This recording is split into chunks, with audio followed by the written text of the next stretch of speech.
continuum.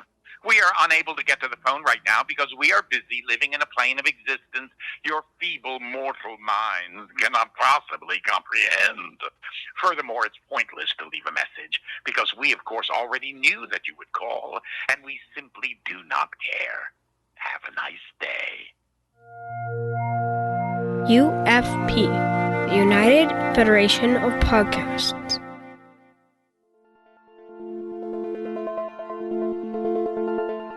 Infinite diversity.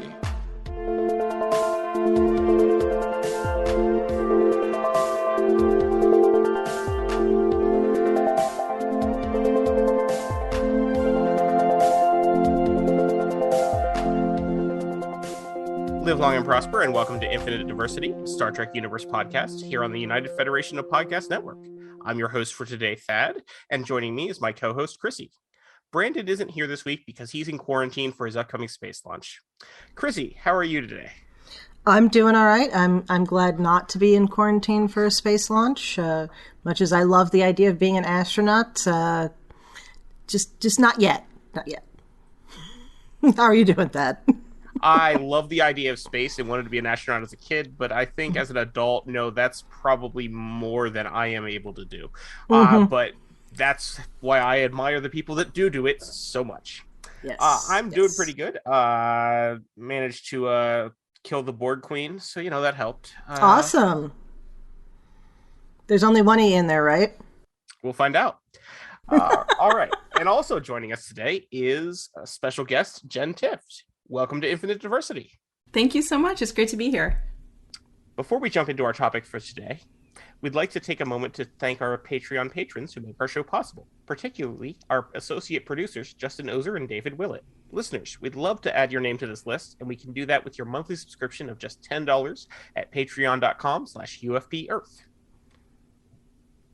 All right. So, as far as I know, the only Star Trek news we have is at least a lot of Star Trek news. For the past week, Paramount has been releasing video after video promoting Strange New Worlds. How are you guys feeling about this glut of Strange New Worlds stuff? I'm in love with all the characters already. I mean, each one that comes out, it's like, oh, this is my favorite character. Oh wait, no, this one's my favorite.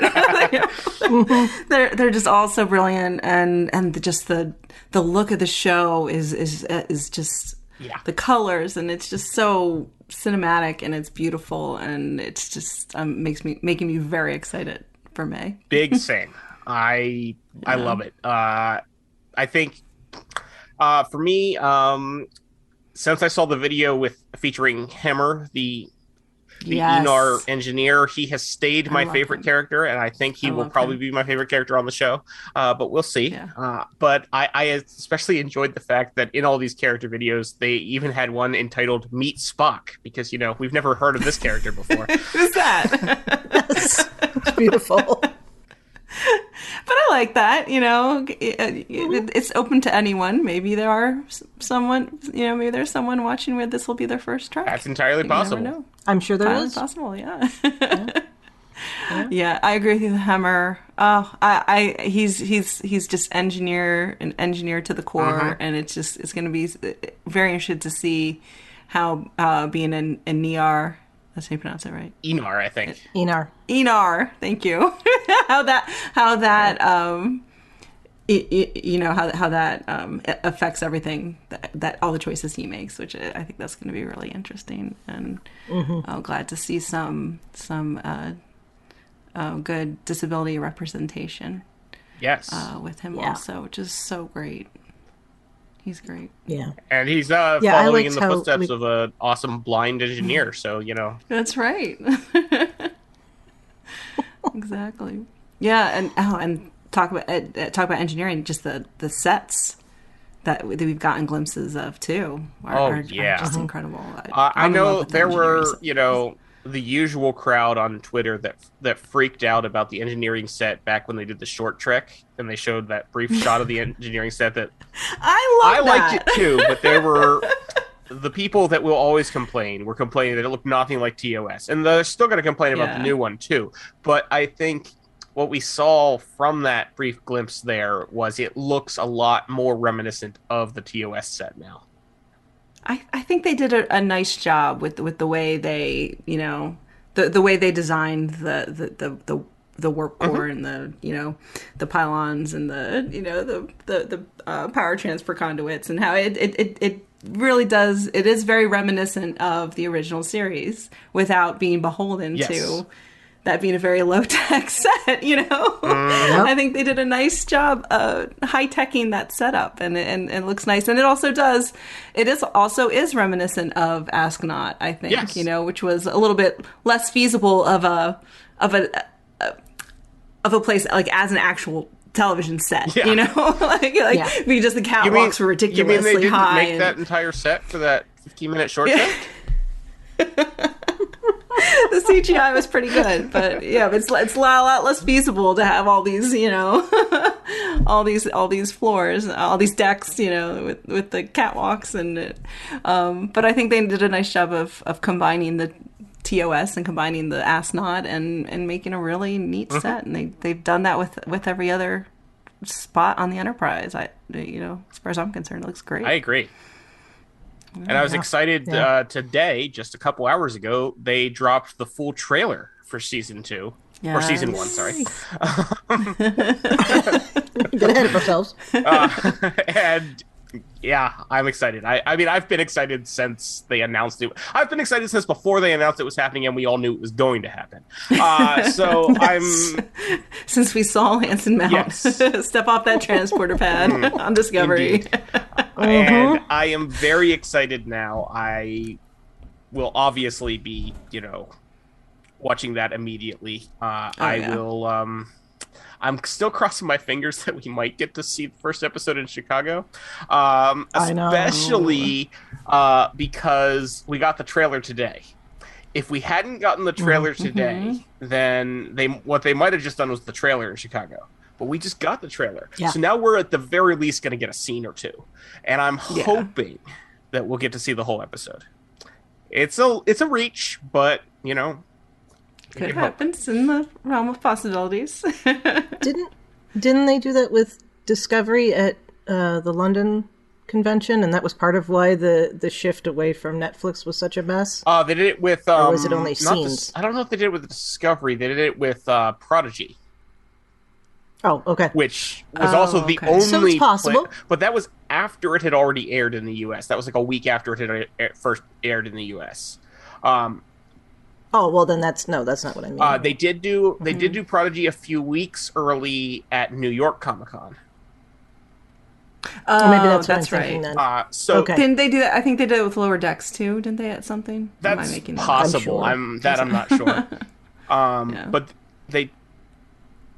No, if they were doing Lower Decks, I'm trying to think, because I mean, Lower Decks season 1 was in the middle of the pandemic, and there weren't conventions. Oh, geez, that's true. And season 2 was last summer. I don't think so.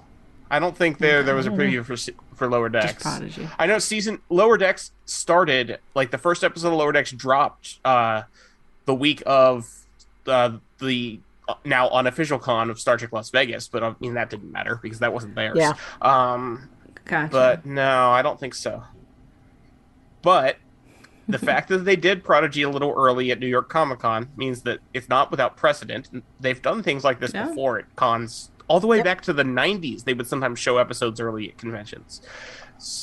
And it's only a month. Right, it's only a month. Early. Yeah. So, I'm hoping. Could happen. Yeah. Could happen. If not, then I'm staying up till, like, 4 a.m. the night that it comes out, because it'll be the Picard finale and the Strange New Worlds premiere on the same night. Why would they do that? And I know. It's not like I can stay up and watch only one of them. Like, that won't... Right. And which one would you watch? I'd watch Picard first for the resolution of the story, and then go into Lower Deck, and then go into Strange New Worlds, and then probably call off work. I was going to say, you might as well just take a vacation day if you can. Plan it ahead of time. That's going to be one hell of a Trek day, though. Or, just a sick day. I'm sorry, I didn't get any sleep last night. I don't have to explain why. No.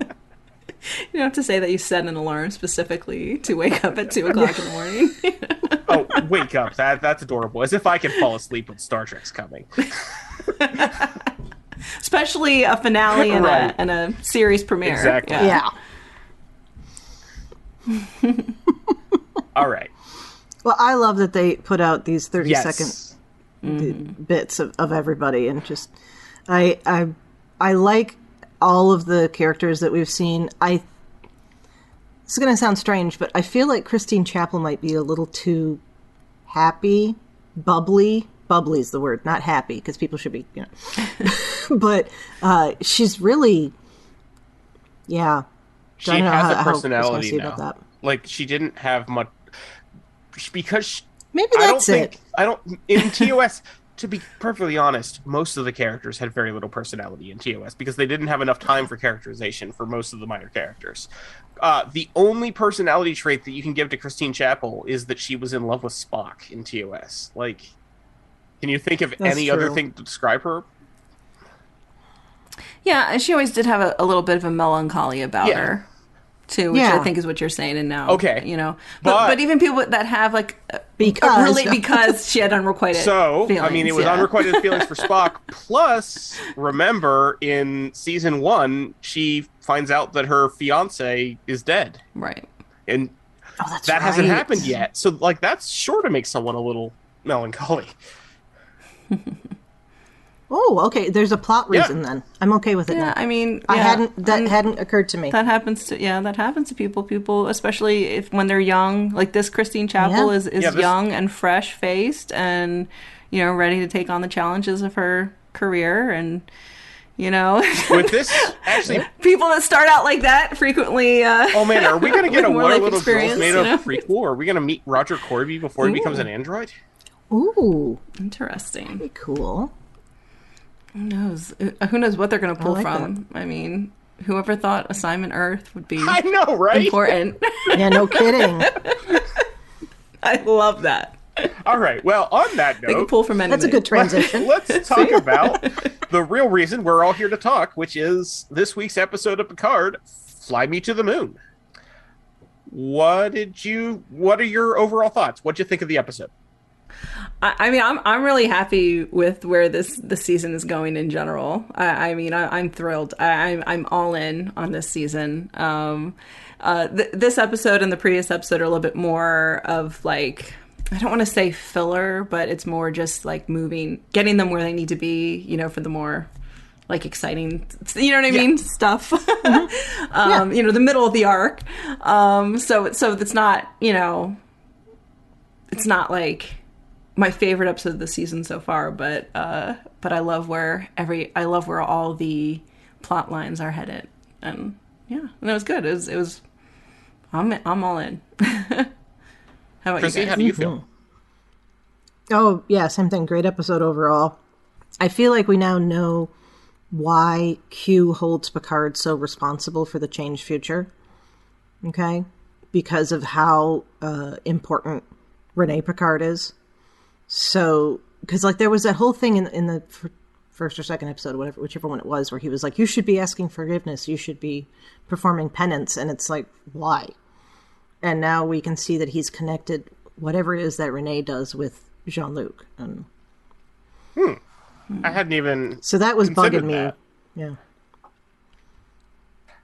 Yeah, I'm still not sure what Q's like. What does someone say? What is Q playing at? Yeah, right. Yeah, and we'll get to that in a little bit here because yes, that's definitely something I want to talk about. I enjoyed this episode. I do feel, yes, we are sort of moving people around to get to where we need to be. But as long as we don't take a 5-month break in the middle and then, 5-week break in the middle and then spend another several episodes moving around without resolving it, I'm fine. Right. Yeah. I don't think that'll be a problem this time. Right. Yeah. Definitely don't want to lose any momentum this time. So we open up on, we are finding out that the person who looks like Laris is not Laris. It is Talon, which still does not sound like a human name. That actually still sounds like a name a Romulan could have to me. And Yes. I actually did not pick up on this, but it was pointed out when I was reading the Trek Core review of this that some of the equipment that she uses has script that looks Romulan on it. Yep. Which makes me wonder, is she, because like she's on Earth, so is she a Romulan that's been altered to look human? Like, because if these, supervisors, we got established all the way back in Assignment Earth that they can come from all over the place. They travel all over the galaxy. Mm-hmm. So she doesn't necessarily have to be human. And is she just, Laris's great, etc. grandmother? Maybe. But, Could be. Oh boy, we have an Assignment Earth sequel. Like, Yes. Who would have ever thought? Gene Roddenberry is so happy that 50 years later that spinoff finally got greenlit. I would watch that. I would have watched the original, honestly. Yeah. Oh, absolutely. I would have too. Yeah. Great. But yes, if we get a Doctor Who-esque Orla Brady show, I'm fine with that too. Oh my God! Yes, please. Somebody that could do connect with Section 31. That could. Oh, yes. Could. Get Orla Brady on Section 31. Yes. Perfect. Yep. Put Orla Brady in everything. That also. She's yes. incredible. Yes. She's great here. Yeah, and it's interesting too because I read an article, an interview with her, and she was the way she was talking about the fact that that her supervisor character looks like Laris is more of like an artistical choice, almost like the psychological of this is where Picard's head is at, and this physical manifestation of that as it's just like an artistic choice. So I don't know if she's trying to throw us off the scent, you know what I mean, for some big reveal, or if there really isn't going to be an explanation, or what I guess you can't really read into too much what they say because they're limited in what they can say. So I don't know what we're actually going to get out of that, but she did talk about how about everyone asking her about the cat, if she's if she's gonna be revealed that she's Isis. Yeah, and I saw she's been leaning into that because she tweeted out a photo of herself, just a picture of a girl who may or may not be a cat. I love that. She's so great. But that's the thing, why would you not give that character an animal companion? Maybe there's a reason. Maybe she is her own animal companion. I would not hate it. All I'm saying is when her and Picard say their goodbye and she walks off into the sunset, I wouldn't hate it if she turned into a cat. If we just see a cat walking away into the sunset, I would be okay with that. So what I really want out of this, which they probably won't do because they do take some items from the books, but they certainly don't usually borrow whole cloth from the books. But there's some really good Star Trek novels about Gary Seven's organization. And they and what they do throughout the late 20th and early 21st century. And they include people like Mistral, the Vulcan who stayed on Earth. Oh, I love that. Rain Robinson. And I think it would be freaking amazing if we got those cameos. Oh my God. Then you have to DM me those titles, those book titles, because that sounds like something I'd be interested in. They're really good. in reading this summer. Or summer reads. Yeah, read on the airplane on your way to Chicago. Oh, yeah. There you go. Awesome. So, Laris's job is to watch over Rene Picard. And we find out that apparently Q is trying to motivate Rene not to go on the space mission.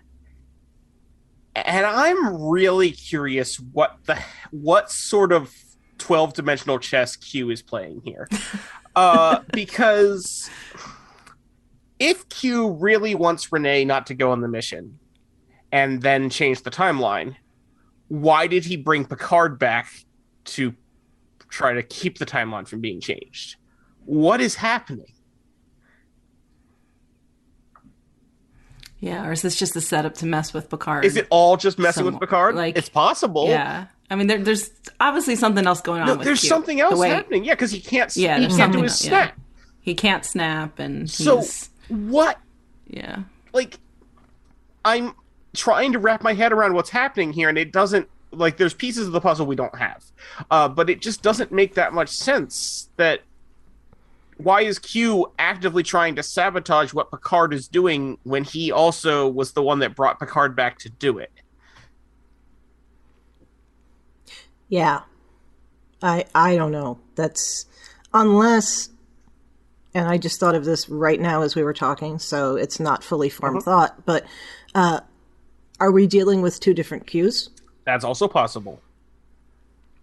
You know, and because it seems like the one that we've seen the last couple episodes does not look as haggard as the first one. Is it maybe the same Q but from different times? Oh yeah, that's what I meant. Not two different people that are Q, but two different gotcha. Okay. times in John Delancey Q's life. Q is experiencing this, and then he goes back to the first episode and tells Picard that he needs penance. And interesting. Yeah. This happens first for him. Huh. Yeah, I wonder. That could be. I mean, because I'm trying to think because the snap, he couldn't snap in what the newspaper said January or something, and then now we're in April, right? And he's like manually doing everything, but then I don't know what happens next, timeline wise, or I guess we'll just have to keep watching. Q. Yes, but I love Q. I love that he tries to psychologically get her to stop since he, you know what I mean, since he can't snap her, and I love his choice of just doing a Sigmund Freud impression. And he's like, there's no reason to do the accent except that he's Q and he's extra. Very much. When I heard that the so first happy. time, I'm like, there has to be a reason for that. And the first thing I thought of was when Data was seeing holographic Sigmund Freud. So I was like, are they going to somehow connect to that? And then I saw it was Q, and I was like, well, of course, because nobody else would do such an asinine thing. It's a very cute thing. Yeah. It's beautiful. Yeah, very much. Yeah. Before we get too far away from Talon, I just want to say this. I can't imagine the supervisors don't know about the Q. Yeah, that's just in general. That's a good point. Okay. So I assume, but one would assume that knowledge about the Q is a need to know kind of thing. Like, you don't figure that everybody in the Federation or even Starfleet, well, maybe Starfleet, but Federation knows about Q. You know, there's no reason for them to. But the thing is if Talon's purpose is to watch over the younger Picard, and the problem that she's there to deal with is Q, then why doesn't she know about Q? And if it's not Q, then what is the problem? Then what else is it? You know, or maybe they just haven't told her all the details, or it's a as needed kind of basis. But that's a little plot hole that I feel like is going to end up being relevant. So maybe they don't know about the Q. Yeah, because I think she says that. She says what's Q. I mean, I would imagine if they still exist in the 24th century, they would know about Q. Mm-hmm. But how much influence do the Q have the Q had on certainly, at least in our part of the galaxy, events in the 21st century? Like, humanity's first knowing contact with the Q was in the 24th century.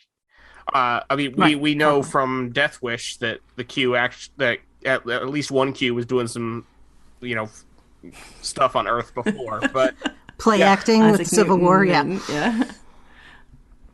Well, no, that was a whole other thing. Isaac Newton and Woodstock and that too, yeah. Isaac Newton, and Civil War, Thaddeus Riker, and the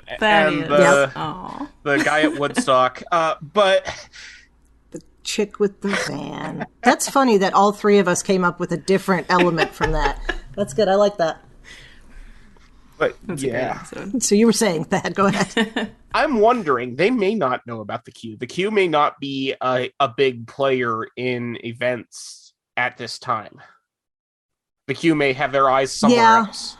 I mean, the Q are obviously there. Yeah. They're omnipotent, omnitemporal, omnipresent. It's whatever omni word you want. But they may not normally be involved that much in the things that... It's annoying that we have no canonical name for this organization. The supervisors? Yeah, that's what I'm calling that. Supervisors do. So they may not know about the Q. It's interesting, too, that like the previous supervisors that we knew from Assignment Earth had like a specific, like one specific event that they had to do, you know what I mean? Like this is your mission, is this one thing. Whereas Talon's mission seems to be like to be basically be a guardian angel to this. Well, yeah, but person. Like we so only met the one supervisor with the one mission. That didn't mean all the missions were like that. Yeah. Yeah. What true. bugs me a little bit, and this is kind of small universe syndrome, I guess, but why does Picard know off the top of his head about the supervisors? Okay, so I was thinking about this because we do know Picard is a student of history, right? And we also know that out of universe, they wanted to keep the mentions of the old Trek as low as possible, except for the second episode when they had to reference it, when they were doing Next Gen. But we have to remember that he's got a positronic brain now. So no memory issues. Of course. Yeah. Yeah, never mind. Because I asked the same question. I completely forgotten that he was an android. Yes. Duh. Okay, never mind. I like that. And it works because, I mean, he would have learned about that in his temporal mechanics classes. I'm sure it would have come up at one time or another that he would have like read a mission report or something. But like that just feels like the sort of thing that people that if this had happened in an episode of TNG, they would have checked the computer and been like, oh, it looks like. It wouldn't have been something that one of them would have known off the top of their head, unless it was Data, because, okay. I'm following now. It would have been Riker inventing a Google search by looking for the information about somebody showering with their clothes. Yes, exactly. But yeah, I thought the same thing with when he came up with the slingshot around the sun thing about how Kirk's Enterprise did that a bunch of times. And like, I went, okay, well, that's something that they probably all have to know it's in class.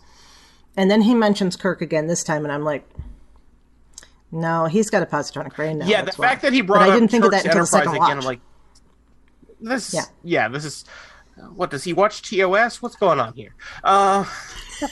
Well, we know that TOS is a version of Kirk's adventures, you know, that's shown in the 24th century as a holodeck thing. That's true. I don't remember who came up with that, but I love the idea. Well, those old scientists, you know. Yeah. All right. So now we get the creepy scenes with the Borg Queen, which I guess I repeat myself. But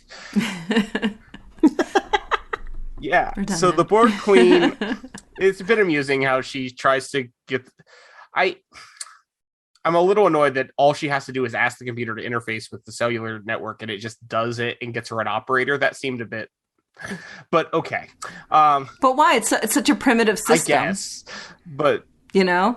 And also remember that is from the alternate universe, and it was Rios' ship, and it doesn't work until she uses his voice. No, that part. No, her getting into the computer. I liked that part, that she had to try multiple voices. Oh, okay. What bugged me was that she didn't have to do more specific command than interface with the cellular network, and she got an operator.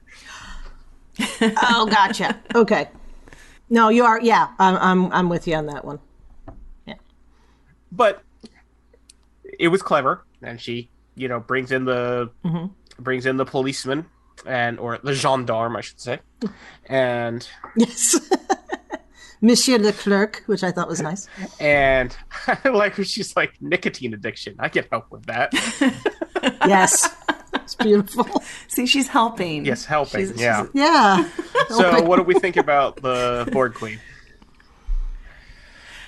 The Borg Queen Jurati plotline is my absolute favorite part of season 2. I am all in for this. I think it's a really clever use of an already awesome villain. Like, what a unique way to use this villain. I think Annie Wersching is going above and beyond in her portrayal here. This Borg Queen is smart and sassy and scrappy, and I'm loving her portrayal of it, and her and the scenes with her and Alison Pill. I mean, just both of them are just putting on a masterclass, and I'm so in. Oh yeah. She is somehow, I think she has surpassed Alice Krige as the creepiest Borg Queen. She really so creepy. is good at portraying that type of character. It's phenomenal. Mm-hmm. Yeah, and the way, I mean, just Leah Thompson and Jonathan Frakes, just so good. Yeah, like they've really made use of her creepiness in a really fun. This went horror movie, here, and it was really effective. Because she's so creepy. I'm really glad that Frakes was able to direct an episode that featured the Borg Queen. Because he was the director for 100%. When her character was first created in First Contact. So it was awesome that he was able to return to that. Because I always love when Jonathan Frakes is a director. It usually means it's going to be a fantastic episode. But same. Sub Rosa notwithstanding. But you can only do so much with that script. I was gonna say it was pretty well directed. Sub Rosa, you're right. Yeah, and even that gets into some good, creepy horror elements. He's good. He's good at creepy horror stuff. He's really good at it. Like really I remember somebody tweeted out during season 1 of Picard that this is a very niche compliment, but Jonathan Frakes is really good at directing eye horror because he did the scene in the beginning of First Contact with the Borg implant going into the eye, and then he did the scene in Picard when Icheb gets his eye ripped out. Icheb, R.I.P. Yeah. Yep. Oh my goodness.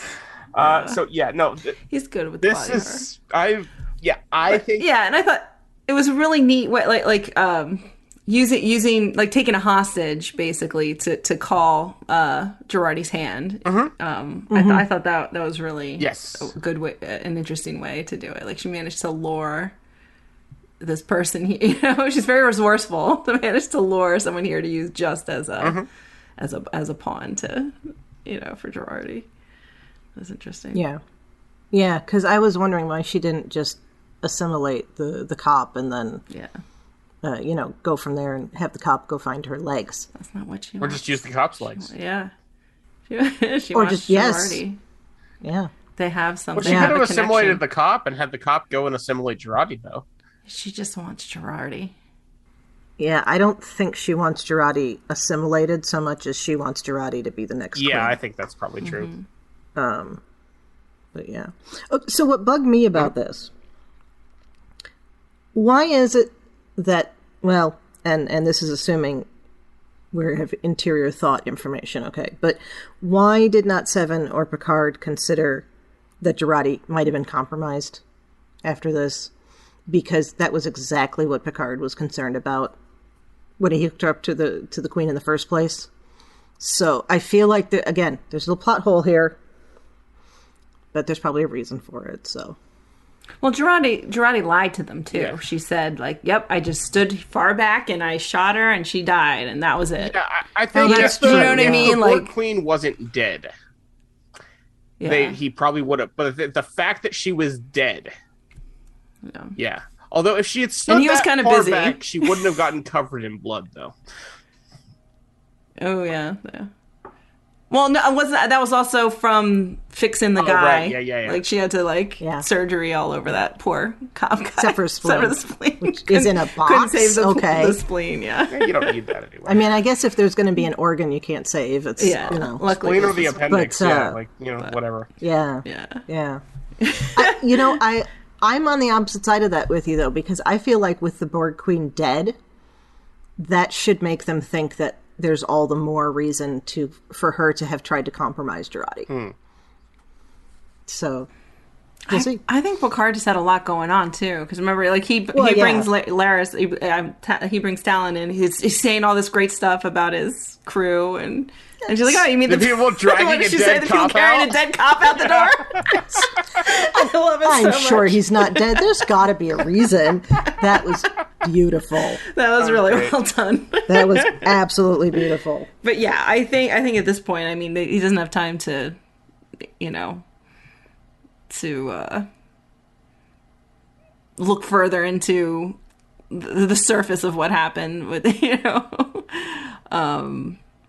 but yeah, I mean, because there's also just no reason to doubt her account of things. That's true. Fair. But I mean, I guess maybe he should have thought of the fact that she could have hitched a ride. I don't know, but yeah, I don't. Maybe I'm taking too much into it. Yeah, but I love when the reveal of it is really super cool. Yes. Yes. And again, the body horror of it, the way they did the, whatever nanoprobes or whatever coming out, and her face glowing green, like the Borg Queen shade of green, and it's just so neat. And then you see them sitting next to each other in the security lab. And that was beautiful. Like, oh my God, that's so cool. I tried to find a good resolution of that image to use for the podcast image, but there just wasn't. Oh, it's a shame. Because that would have been perfect. Yeah. They were all small. I don't know why. Anyway, yes. So, we've seen a lot of familiar faces. We've seen a lot of familiar characters. We're going to see some more now. Boy, those Sung jeans are really, really strong. Like, apparently they've all looked like Brent Spiner for hundreds of years. Hundreds of years. Yes. Prince all the way down. I love that. Why not? Yeah, I'm happy with Adam Sung, and apparently it's interesting the fact that he has a daughter who looks just like Soji. Like, that's a whole other interesting can of worms if you try to unpack that. I wonder, because we do know that Daj and Soji were created by Alton Inigo Sung. Yep. And he would have presumably had records and data of his family's history in the past, so he may very well have been like, okay, we'll do this. But it's still interesting. So, my, immediate question on this is, with Corey, if the very air that you breathe is toxic to her, and the sunlight is toxic, how in the world did she survive long enough after birth for them to figure out what was wrong and put her in a safe place? I think she's a clone. I think that's certainly a plausible explanation, because I think she's... Because you also notice that when she asked Adam about her mother, he paused. Oh, yeah. Yeah, your mother, your very real mother. Who definitely exists. Swam like a fish. Your mother who definitely exists. And especially because you could say he's a geneticist. Right. So that is... Oh. Yep. You just made me think of a whole other layer to this. What if he's the reason she's like that? What if he was making the clone, he screwed up somewhere? That's possible. And didn't realize it until she'd come, into being. Yeah. Oh, that gives it a whole other level. Yeah, it increases his, because then he feels guilty about it. And Guilt. Yeah, okay. Yeah, that's certainly possible. Okay. Yeah. All right. Yeah, so I think she's a clone, and I think that is that's going to be a running theme with some of the Soong, and I'm starting to wonder, because if they don't do this, it would be actually really something good they could add. I'm starting to wonder if any of the Soongs have reproduced naturally, and that would be a nice in-universe reason that they all look the same. Oh, that's now, interesting. Alton Soong, I think we know is a natural born son, so to speak. Well, we know because I think he mentions that he's not an android. He doesn't mention that he's not a clone. That's true. That's true. Sons get this is way randomly more popped in my head. Way more clones than Wayne. So now the question yeah, is Soji just a doubling of Adam's X chromosomes? I don't know how that would work. How to? I don't know enough about genetics to know if that's even a thing you can do or not. Either. I mean, it's clearly not a thing you can do today. Listeners. But, like, yeah. Well, I don't know if you could. I don't know if they could take like Dolly the sheep and make a boy sheep. So yeah, or vice versa. Yeah. Well, making a boy sheep out of a girl sheep would be true. Very tricky. But yeah. I'm wondering, could you make a girl sheep if it was, say, Dick the sheep? Could you make Dolly out of it? Yeah, I don't know. I haven't if you're a geneticist who has experimented with human cloning, please let us know. Adam Soong's grandparent. No, actually, Adam Soong himself right now is listening to this because it's 2 years from now.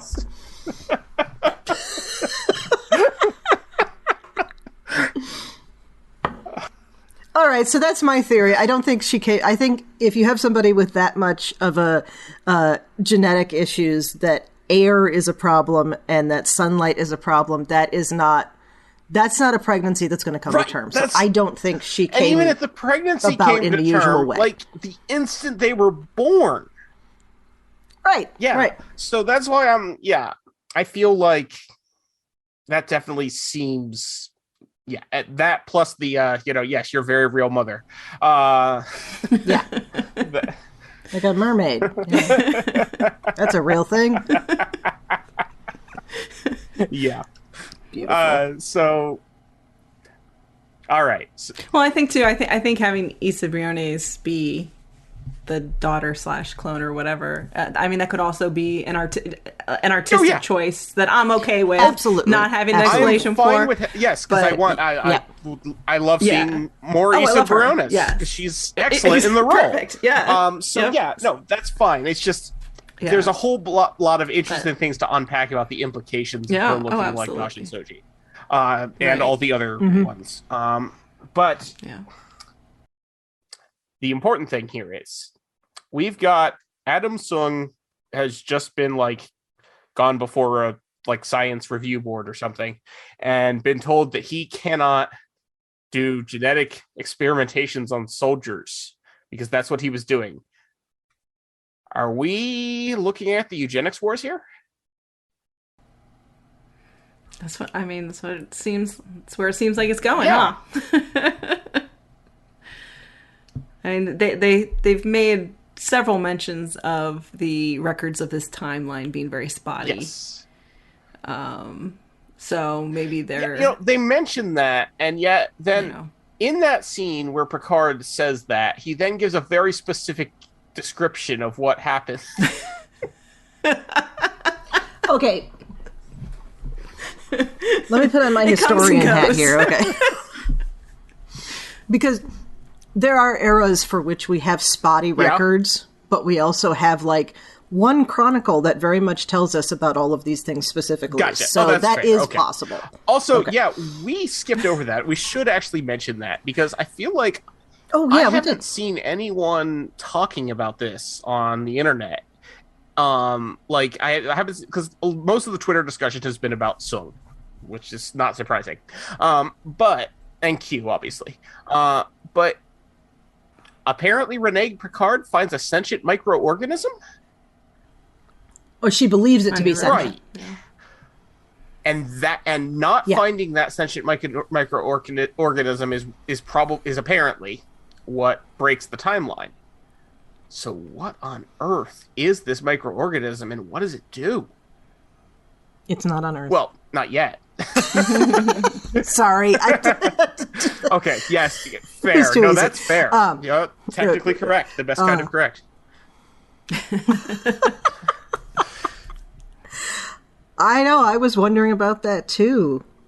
Yeah, that's definitely not just a throwaway. I mean, they've obviously thought about what it is that Renee does that, messes with the timeline. So that's obviously important. Yeah. There are, what that could be. There are a couple theories, I mean, and I'll admit, is it bad? Is this like, I kind of wonder if we're in an Edith Keeler situation in that, like, bad things had to happen for the good future. Do you know what I'm saying? So this might not necessarily be a good outcome. Maybe. Yes, he did just say that she found it and convinced the mission commander to bring it back. Right. Yeah. And we know that this is that she's not a direct ancestor. She's a great cousin or something. Yes. Yeah. And we also know that we're not very far from the darkest time period in human history. Mm-hmm. So, yeah, we'll see. That is certainly possible that it could be something very bad. It's just the fact that it's that she thinks it's sentient. I'm really wondering what's going on with that. Yeah.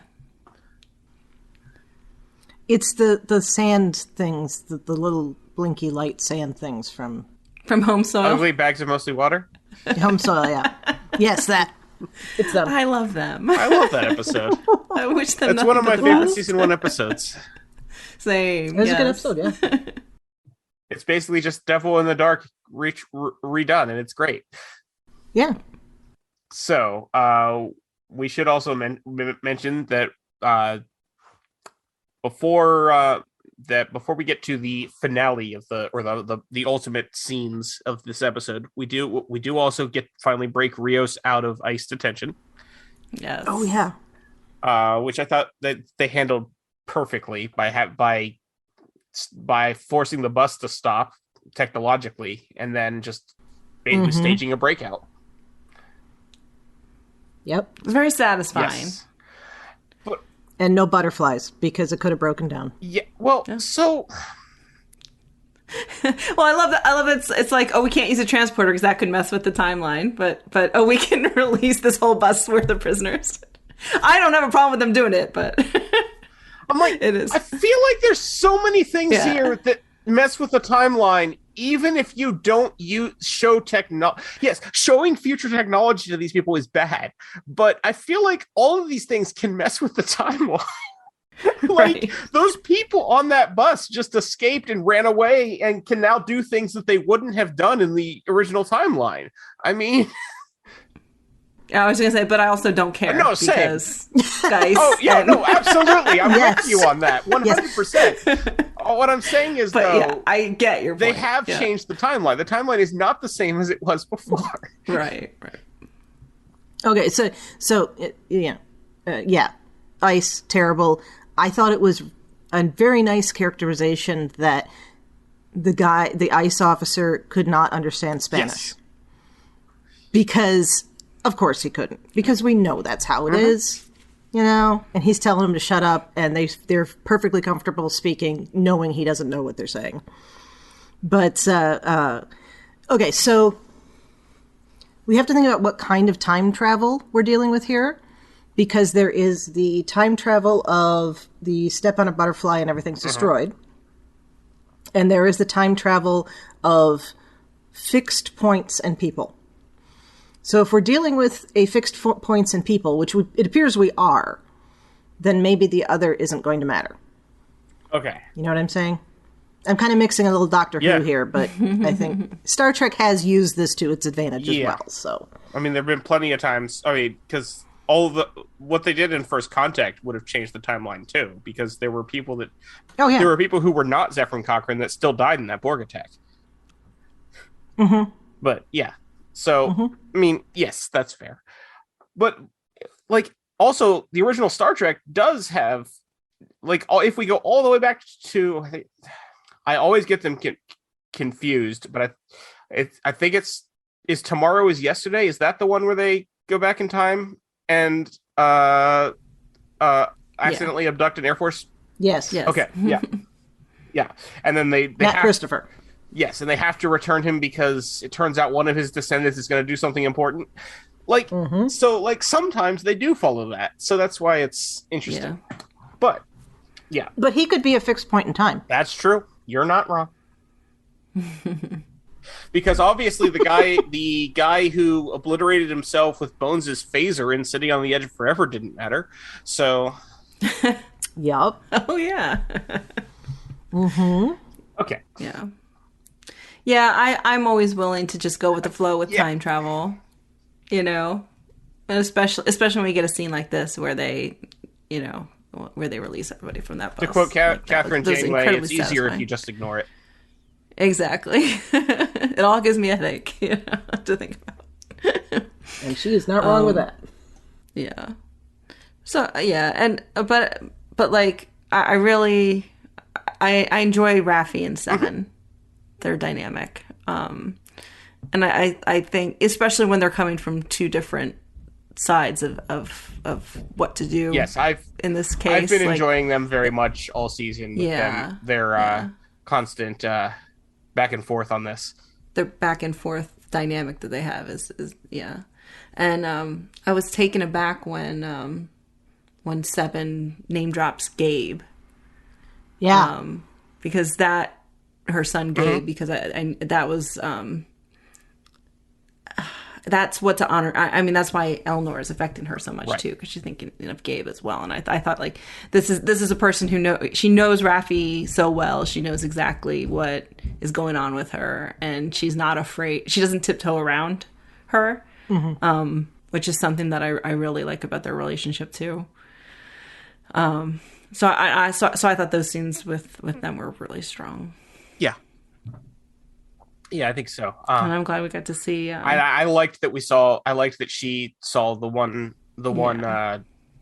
prisoner that looked a bit like Eleanor. She saw him as Eleanor at first. I thought that was nicely done. I like that a lot. Also, a good way to keep Evan Evangora on the acting credits. Yes, because I love him so much, and I can't wait for him to be time fixed back to life. As long as he also meets a cat. That's yes. He can't die without meeting a cat. Yeah. Because it'll be the idea of anyone going their life without meeting a cat is sad. But that is sad. But Eleanor especially deserves to meet a cat. Little teddy bear killing machine that he is. Just like a cat. Just like a cat, exactly. All right, so did y'all call the number on Q's card? Yes. That's delightful. I admit, when I was watching the episode and I saw that, I'm like, well, that's interesting that they didn't do a 555 number. But it didn't occur to me to actually call it until people were tweeting about it. I'm like, okay, fine. I also think it's funny that this is another Q being extra move to like 3D print a card instead of just writing on the screen his phone number because he had access to the computer screen too. Now I'm going to print you out this fancy Q card. I love it. Also, if you haven't noticed, it's in the opening credits to Picard. Yes, I did not notice. I saw that on Twitter. I did not pick up on that. That's so cool. All season, it has been in the credits. And I remember when I saw that thinking, that is an interesting design. I don't know what that is. Yeah. But that is the Q calling card. The Q card. Yeah, that was great. All right. So they have to sneak into the gala to prevent Renee from backing out of the space mission.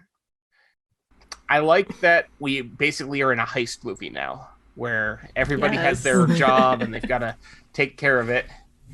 And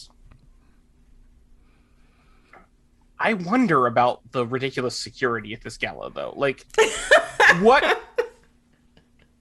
I understand checking IDs. I do not understand facial recognition of everyone in the party to make sure that they're supposed to be there.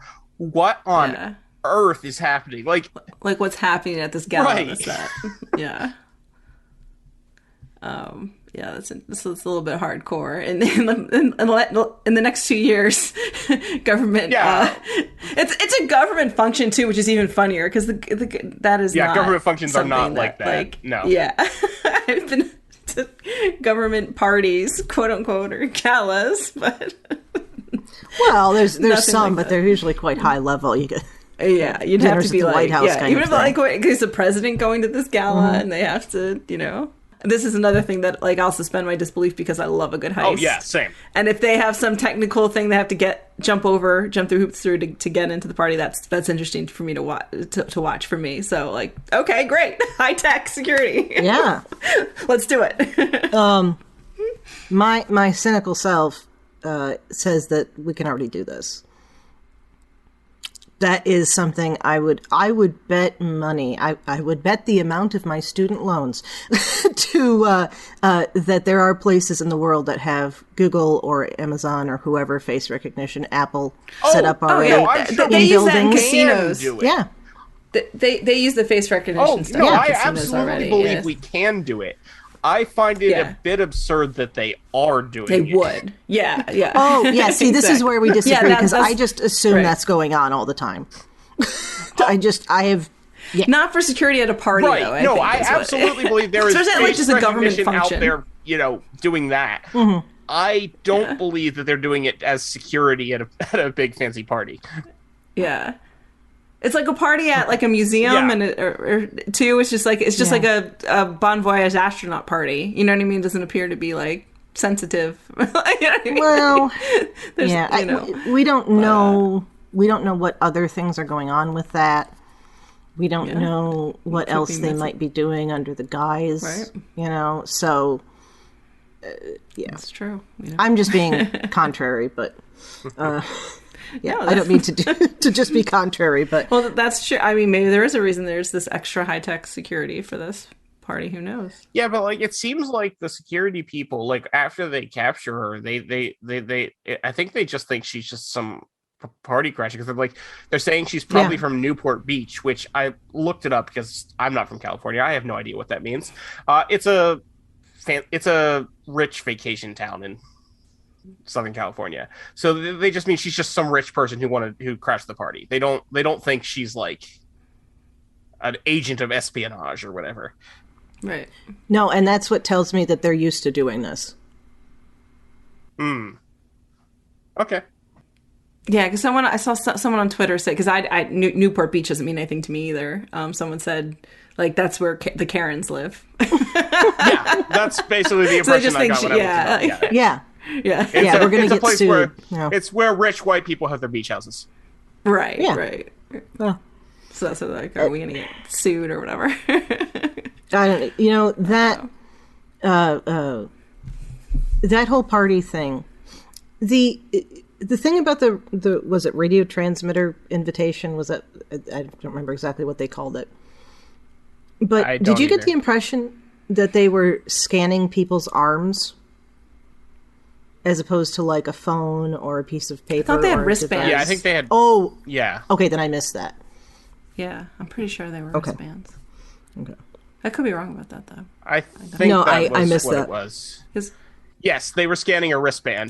Like the invitation, like your ID for the thing. Yeah, they show Renee getting her wrist scanned, and then it pops up with her ID on the screen. Right. Which I just her missed birth date there part. was listed as the premiere date of First Contact in 1996, by the way. What a lovely thing to throw in there. Nice. Although they kind of messed up on that because they must have decided to do that like after they had already like originally made up the graphic because they changed it on the photo of the ID, but above that is like the computer printout of like some basic information, and it lists her birthday as July 1st instead of November 22nd. Oh, that's okay. Nice. But yeah, it's done as the premiere date of First Contact, November 22nd, 1996, which, as we mentioned before, directed by Jonathan Frakes, who directed this episode. Yay. And yeah, so Girardi sneaks in with the plan to deliberately be captured by security, and like she's putting her intro to ancient coding class. Yes, that was beautiful. Which I love that title. Yeah, and she's definitely doing everything she can to look like she needs to be captured by security, and it happens. Oh my She's definitely there to be noticed. Like, you don't wear that dress without wanting to make a statement about that dress. Only to just say that it is fabulous. God. Fabulous. I mean, it was like designed specifically for her. Yeah. Like, it's so perfect. Like, it just flatters her so, like, in every way, shape, or form. Like, that just was like forged by the gods specifically for Alison Pill. It's just, I adore it. And she's stunning. She's stunning. Yeah, and she wears the so hell out like of the that dress. contrast. She wears the hell out of that dress, and then the contrast between her and our scrappy like war queen when they're sitting next to each other. It's I just love it so much. It kills me. I'm obsessed with this with this plot line. My only thing is when they take her and handcuff her on that couch and then are working at the computer screen, can they not hear her talking to herself? Yeah. Like, I don't know. I don't mean her conversation with the board queen. I assume that's all in her head. But like when she talks to like the rest of the people and she's like, it worked, I'm in the surveillance room. Like, she says that pretty loudly. Like, how do they not hear her say that? They're not that far away from her. Like, yeah. Well, they thought she was just talking to herself before, so maybe they just, so funny. I mean, for somebody to be like, oh, it worked, I'm in the surveillance room, and they've just been captured and they're in the surveillance room. I think if I were, the security person, I'd be like, okay. We saw this person talking to themselves already, so. Okay, fair enough. Oh, that's too funny. But no, there is that element of like, is she talking to herself or does she have a comm? You know? Yeah. So I'm totally with you. I do understand where you're coming from. Yeah. I guess, in 2024, if they don't see anything in her I was ear, going to say, she they're probably not gonna know she has a that comm that they can't detect. So it's not right. yeah. No Bluetooth. So it's just like, Newport Beach is talking to herself again.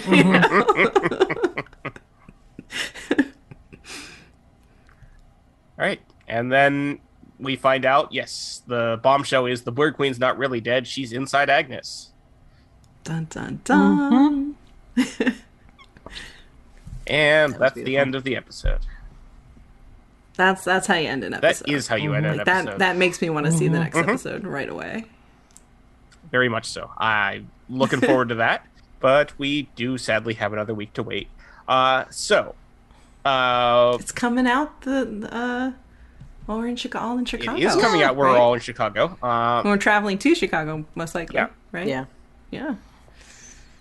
Yeah, Wednesday night. It'll exciting. come out when technically it'll come out before most of us leave for Chicago. Oh yeah, Wednesday into Thursday. Yeah, but I'm not staying up Wednesday night to watch it because I'll be getting up bright and early to drive to Chicago Thursday morning. So. Oh, you're driving! Yes. Wow, good for you, man.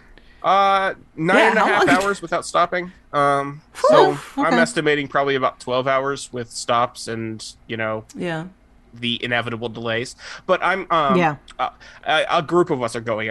I'm in a car. It's 4 of us. Then we'll be splitting the driving and splitting the gas. Oh, that's good. Nice. Yeah. Oh yeah, you can do that then. Yeah. Yeah, you can do that without having to stop overnight. Yeah. Yeah. See, then the people in the back seat can watch the episode. Oh, and then perfect. when you switch driving, I love it. Then you can switch. Yeah.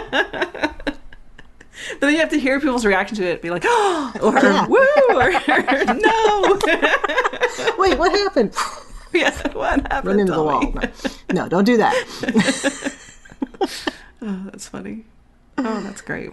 All right. So I think we talked about most of the canon connections while we were going through them. Did anybody have anything else?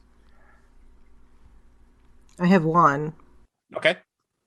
So I'm not 100% sure this is a canon connection, but it's cool either way. In Talon's apartment, there was a very late 60s-ish small TV sitting on a very 50s, 60-ish TV tray in the background. Nice. And it reminded me, I feel like there was some time we were in the 20th century with the original series and we saw something like that, but I might just be projecting. Either way, it was a nice touch. Yeah, I like the vibe in general of her apartment. Oh, yeah. / office. It really fit with the character. I thought it was a like in tone and in just the props that were in it. That was really cool. Yeah. I liked over on Trek Core, Jim Morehouse pointed out that the Borg Queen is the first Star Trek character to make a cell phone call since Jim Kirk hung up on his stepfather in the beginning of Star Trek 2009. Love it. Both really good uses of making cell phone calls. Yeah, at least this time they weren't, they didn't have the Nokia branding. Oh, yeah. One of the scientists at Dr. Sung's hearing was Dr. Vasily Rozhenko. Yes. Who presumably an ancestor of Worf's adoptive parents. Nice touch. And then we have to talk about Leah Thompson. Yes, Leah Thompson was also one of the scientists. Judges. Yes. That was lovely. Yeah, that was good. I'm going to create in my head canon that the Vasily part of Vasily Rozhenko is named after Vasily Legasov, who was one of the scientists that was involved in getting the Chernobyl situation under control. And you're right, Vasily is actually how that's pronounced, Todd. Good call. Yes, thank you. But that's totally... I know that's a pretty common name, but I literally just got done teaching a class on Chernobyl, so nice. We're going to say that's a Legasov thing. It works. Were you when you started teaching that class, were you expecting it to be relevant? No. Yeah, right. No. Oh my. That I scheduled that like last fall, and the class the first meeting of the class was the week after the invasion started, and we just kind of all sat there and went, this feels like this shouldn't have happened this way. We couldn't have even written this way. Right. But that works for Chernobyl because Chernobyl has that ridiculousness of it. It exploded because of a safety test, and nobody would write that. So we digress. Anyway. Well, the safety test found out whether or not it was safe. Yeah, it did. All right. So, Jen, thank you so much for joining us. This was a lot of fun. Where can listeners find you online? Do you have any current work or upcoming things that you want to mention? Yeah, thank you so much for having me. This was so much fun. You guys are a blast. You can find me on Twitter. I'm at Eat at Quarks on Twitter. I have a podcast called Snap Trek, where we compare 2 episodes of Trek that are tangentially related somehow, and we compare them, in different categories. And we also write some questionable Star Trek themed poetry. You say questionable, I say amazing. Ross's poems are amazing. Mine are questionable. Let's put it that way. But and then also I've been writing the reviews on Trek Core for Star Trek Prodigy. Awesome. So that's what I have going on right now. All right. Chrissie, where can people find you when you're not hauling a dead cop out of the room? I'm sure he's not dead. I want to say things, but I'm not going to. Weekend at Bernie's, Star Trek style. Oh, they've already done that one already. They've done that. Oh, yeah. Okay. So, right. In addition to here on Infinite Diversity, you can find me on History with the Szilagys here on the UFP Network. And that is the twice weekly short history podcast that I do with my fellow historian partner, Jason. If you are listening to this episode of Infinite Diversity on the day it drops, go wander over to History with the Szilagys because you will want to listen to that episode. It is special and related, and I'll just leave it at that. And I'm happy to chat about our shows in the Federation Council Chambers on Facebook, and I'm on Twitter at The Goddess Livia. That's TheGoddessLivia. And there I tweet about history, Star Trek, and leftist politics, not necessarily in that order. And you can see me at Mission Chicago at the Star Trek Beyond the Screen panel on Friday at 1:45 in room 471B, wherever that is. But I appreciate that there's a 47 in that. So hope to see you there. Thad, where can people find you when you're not sending things to other people's 3D printers? Oh, this is like a fun thing to do. The best place to find me is on Twitter. I'm at Tyrannicus, which is Tyranicus, where I tweet about a lot of things, but mostly Star Trek. You can also find me on the podcast I do with my friend Carl, called License to Spiel. That's license spelled with a C, like the British way, where we talk about the James Bond films. All right. And the United Federation of Podcast Network is home to many different podcasts. Join Amy Nelson and Mark White as they discuss all good things, covering all the old Star Trek. Join Maria Papagiorgio, Kevin Scharf, Amy Nelson, and Joe Keegan as they discuss TNG on board Galaxy Class. And who wouldn't want to be a kid again? Join Chris Trabuzio, Patrick Devlin, and Casey Pettitt as they talk about all things under the Disney umbrella with Mickey's Marvels. And you can take a stroll through Star City and discover all things that make Arrow Arrow with Lance Lester and Cavante Chillis on Always Hold On to Arrow. And finally, dive into some cryptozoology with Ken Tripp and Zach Moore as they take a lighthearted and fun look at the cultural phenomena of Bigfoot on Sasquatch. I won't try to say it like Brandon because I would not possibly do it justice. Thank you for tuning in to Infinite Diversity. Thank you to our executive producers, Ken Tripp, Tony Robinson, Zach Moore, and Brandon Shea Mutala. Thank you to Zach Tripp for the wonderful theme music and Tony Robinson for the awesome show art. Please rate and review us on Apple Podcasts, and please subscribe. If you'd like to reach out, you can find the network on Twitter at UFP Earth or our show specifically at IDIC Podcast. You can talk about any and all of the UFP podcasts in our Facebook group called the Federation Council Chambers. And you can email us at infinitediversity@ufp.earth. Let me continue apologizing for not getting at those emails. On the next episode, we will be live-ish. No, what do they say on Colbert? We'll be live on tape from Star Trek Mission Chicago, talking about the next episode of Picard, the title of which is 2 of 1. So I'm thinking this is going to be a lot of Jurati Queen stuff. Probably. Yep. And until then, peace and long life.